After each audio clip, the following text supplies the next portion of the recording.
Bonjour, aujourd'hui j'aimerais parler à nouveau du cadre et avec la question quel cadre poser? Quel choix faire lorsqu'on a à tenir l'espace, à proposer quelque chose? J'ai un chat qui me ronronne dessus, vous allez peut-être l'entendre. Euh, Quel cadre poser?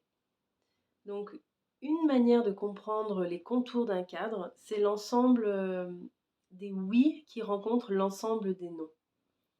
C'est-à-dire, pour une certaine expérience, pour une certaine relation, pour un certain processus, quels sont tous les éléments nécessaires que j'ai envie d'avoir présents dans l'espace. Euh, tout ce à quoi je dis oui pour ce temps donné, pour l'espace que je tiens.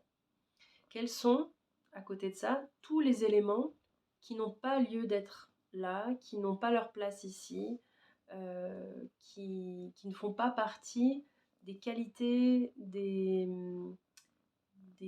textures, des principes qui n'ont pas lieu d'être là, qui n'ont pas leur place dans cet espace-temps donné, qui est temporaire, le cadre étant quelque chose de temporaire. Et l'endroit où les oui rencontrent les non, c'est le contour de ce que j'appelle le cadre. Et le cadre peut bouger. La souplesse du cadre veut dire que ce qui était oui peut devenir non, ou ce qui était non peut devenir oui. Et à ce moment-là, la ligne qui pose le contour de l'expérience se déplace. Par exemple, dans une certaine relation, il y a telle chose que j'ai envie de partager, telle chose que j'ai envie de partager, oui, oui, oui, oui.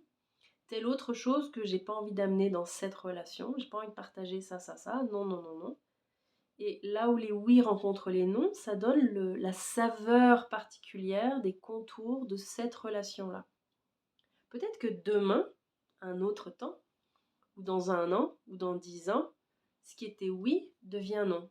Ah oui, on partageait ça avant, mais là je sens que j'ai plus envie de partager ça dans le contexte de cette relation. Ou ah oui, non, on partage pas ça, mais je sens que j'ai envie, que là, la relation me propose d'ouvrir à cette chose qu'on partageait pas avant, mais que j'ai envie d'offrir dans le dialogue ou dans l'espace commun. Voilà. Donc les oui peuvent devenir des non, et la souplesse du cadre est à cet endroit-là. Donc pour moi, poser un cadre, quel cadre poser, c'est arriver à sentir dans mon corps qu'est-ce qui m'ouvre vers un oui, qu'est-ce qui est de l'ordre de l'expansion dans le corps, de la détente, et qu'est-ce qui est de l'ordre du non, d'une sorte de tonicité un peu plus élevée, quelque chose qui est plutôt un geste de rejet, de fermeture, ça non. Et si je suis capable de sentir ces mouvements en moi, euh, la bascule du oui ou non dans mon corps, ça va être un peu des mouvements entre l'expansion et la contraction qui m'indiquent les contours de mon cadre.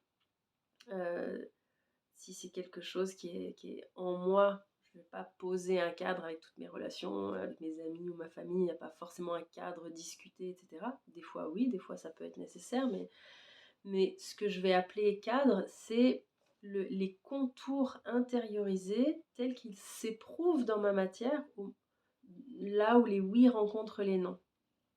Et je peux sentir lorsque j'ai débordé du cadre, en fait, c'est simplement mon corps va faire oh, ça c'était pas au bon endroit. Et je peux réajuster, faire un pas en arrière, me détourner, m'excuser, euh, reprendre des mots, préciser, poser une question, vérifier. Voilà, il y a toutes ces nuances possibles autour des contours dans le cadre que je pose. Le meilleur cadre pour la personne qui tient l'espace, c'est le cadre qui lui convient.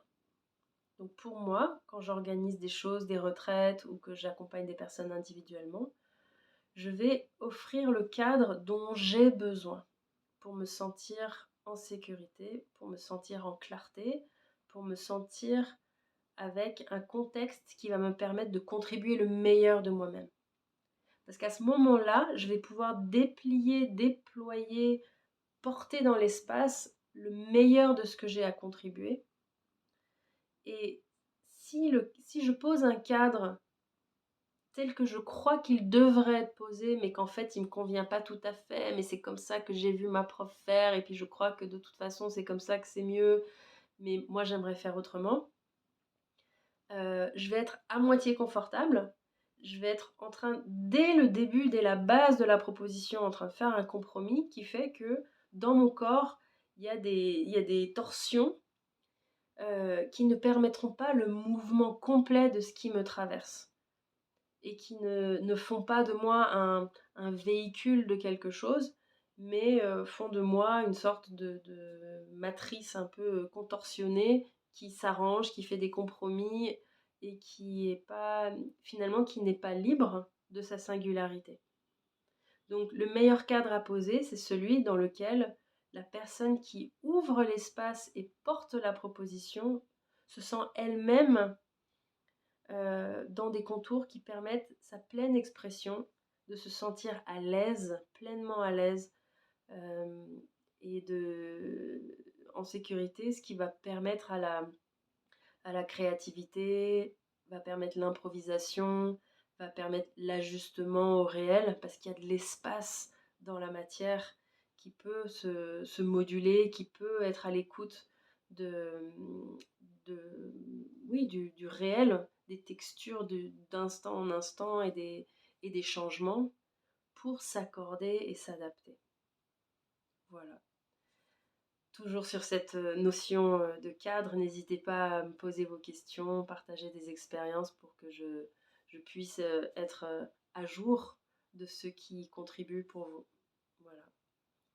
Je vous embrasse bien fort. À bientôt.